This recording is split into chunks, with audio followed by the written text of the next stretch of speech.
कब करता है कि जब उस पे दुखों का पहाड़ टूट आता है।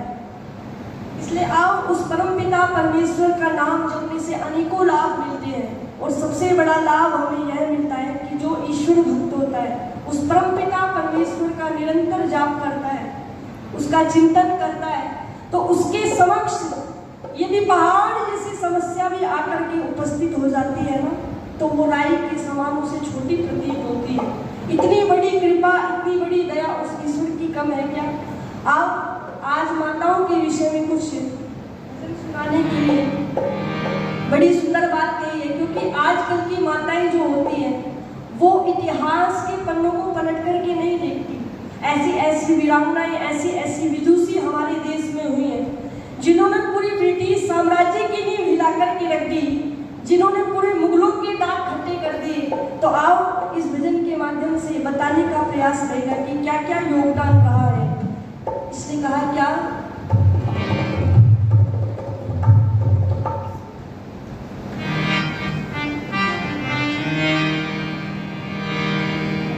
कि भारत को स्वर्ग बनाओ रे, भारत की नारियों, क्योंकि बालक की प्रथम गुरु भी आप कहलाती हो, माता निर्माता भवती। इसलिए आज आवश्यकता है कि हमें अपना इतिहास पलट करके देखने की।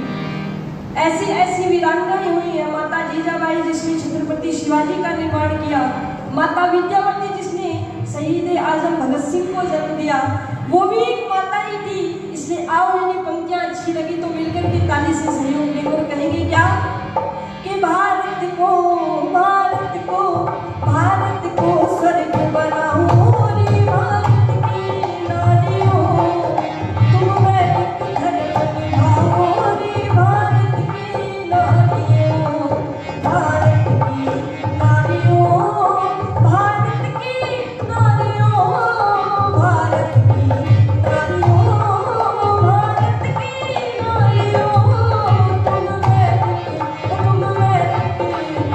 वैदिक धर्म निभाओ रे, भारत की नारियों, तुम वैदिक धर्म निभाओ रे, भारत की नारियों।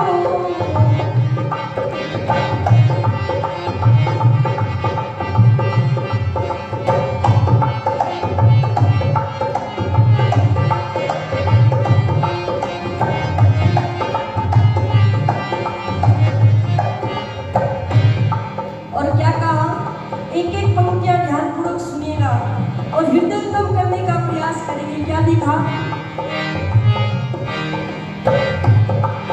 अर्जुन तुमने ही पाला जो था बलवान निराला, अर्जुन तुमने ही पाला जो था बलवान निराला, अर्जुन तुमने ही पाला जो था बलवान निराला, अभिमन्यु गाओ, अभिमन्यु को दिखलाओ रे, भारत की नारियों, अभिमन्यु को दिखलाओ रे, भारत की नारियों, तुम वैदिक धर्म निभाओ रे, भारत की नारियों।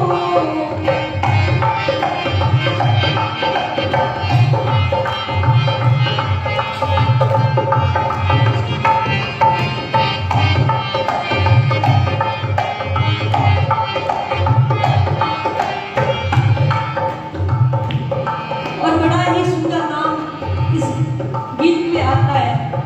कहते हैं कि हिंदी की बहुत अच्छी कवित्री हुई है सुभद्रा कुमारी चौहान जी। उन्होंने बड़ी सुंदर पंक्तियां लिखी कि बुंदो लो हर बोलो के मुख हमने सुनी कहानी थी, और खूब लड़ी मर्दानी हो तो झांसी वाली रानी थी। इसलिए आप बड़ी सुंदर बात लिखी। क्या लिखा, झांसी की रानी तुम हो, पन्ना से धाए तुम हो, झांसी की रानी तुम हो, पन्ना से धाए तुम हो, झांसी की रानी तुम हो, पन्ना से धाए तुम हो, झांसी की रानी तुम हो, पन्ना से धाए तुम हो, तुम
आज महिलाएं इतिहास उठा करके नहीं देखती।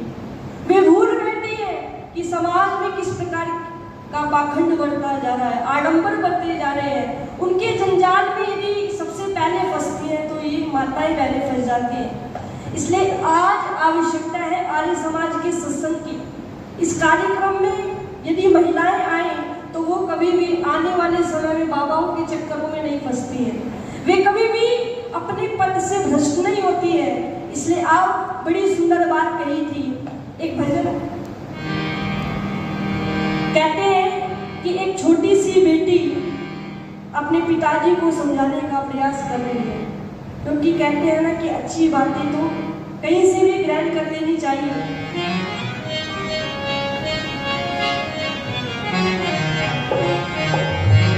तो छोटी सी बेटी अपने पिताजी को समझाने का प्रयास करती है और कहती है, पिताजी ये जो हमारे समाज में बहुत सी समस्याएं चल रही है ना, उनमें से एक बड़ी घातक समस्या शराब की समस्या है। कहते हैं कि औलाद वालों को इसने बेऔलाद कर दिया, औलाद वालों को इसने बेऔलाद कर दिया और बेवक्त जिंदगी से आजाद कर दिया। मत छूना इसे, ये जहर है ए दुनिया वालों, मत छूना इसे, ये जहर है ए दुनिया वालों। इस शराब ने कईयों का घर बर्बाद कर दिया, इस शराब ने कईयों का घर बर्बाद कर दिया।